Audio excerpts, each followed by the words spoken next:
चलू आइ हम अहाँ सबके एगो चीज देखा रहल छी। चलियो देखियो हमर बेटा की बना रहल छै। देखियो अपना मिथिला में एगो कहावत छै जे अपन भूख त चूल्हा फूक आ सैयक भूख त माथा दुख।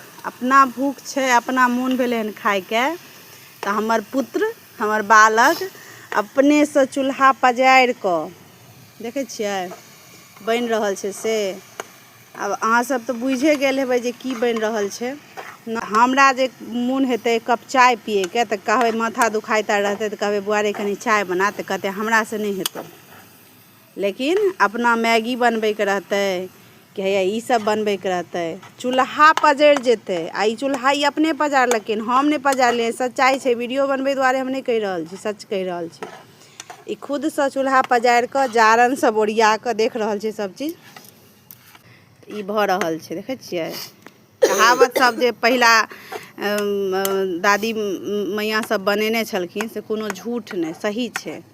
अपन भूख रहत ने आदमीके तऽ चूल्हो तक पजरि जायत, आ सएहके जे भूख रहत तऽ माथे दुखाए लागत।